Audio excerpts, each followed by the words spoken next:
स्वागत है आपका। सोनी मैडम हमारे बीच है। सोशल साइंस में मैम 100 में 100 भी बता दिया। मैथ जैसा है, इसमें भी 100 में 100 आता है। 4 विषय है, चारों में बच्चे कैसे अच्छा करें, कुछ टिप्स दीजिए दर्शकों को। Thank you so much sir.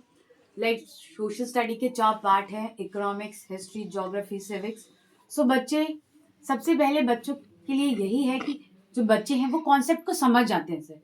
अगर बच्चों की राइटिंग स्किल अच्छी होगी, क्योंकि ये 4 पार्ट हैं और इन सबके चैप्टर्स अलग है, सब चैप्टर एक दूसरे से अलग है और सबको रटना इट्स नॉट पॉसिबल, क्योंकि चीजें रटना हम एक स्पेसिफिक टाइम तक ही रट सकते हैं, उसके बाद हम उस चीज को भूल जाते हैं। सो मैं बच्चों को क्या कराती हूँ कि वो कॉन्सेप्ट क्लियर करा देती हूँ एज अ स्टोरी, तो बच्चों के माइंड में वो फिट हो जाता है।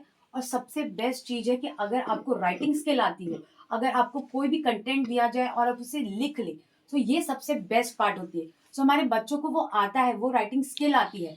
सो बच्चों को कोई भी बच्चों को कुछ भी दिया जाए, कुछ भी लिखने के लिए, तो उनकी राइटिंग स्किल इतनी अच्छी है कि वो किसी भी कंटेंट पर लिख लेते। तो ये सबसे बेस्ट पार्ट है।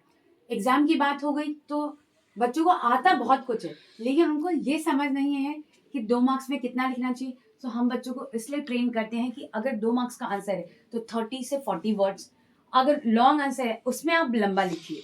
और सबसे मेन बात होती है एसएसटी में मैप वर्क।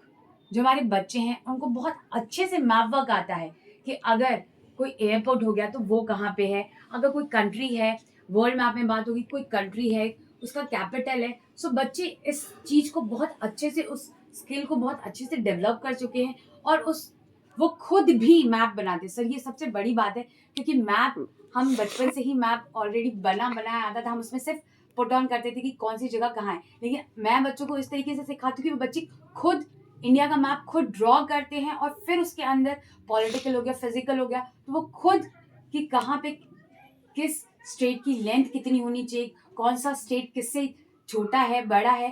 तो इससे बच्चों का एक माइंडसेट भी क्लियर होता है कि सबसे छोटा राज्य कौन सा है, सबसे बड़ा राज्य कौन सा है, पॉपुलेशन वाइज और लेंथ वाइज। सो बच्चों में सबसे इंपॉर्टेंट चीज है कि अगर उनमें राइटिंग स्किल डेवलप हो, राइटिंग स्किल अच्छी हो, तो वो कुछ भी कंटेंट दिया जाए वो लिख सकते हैं।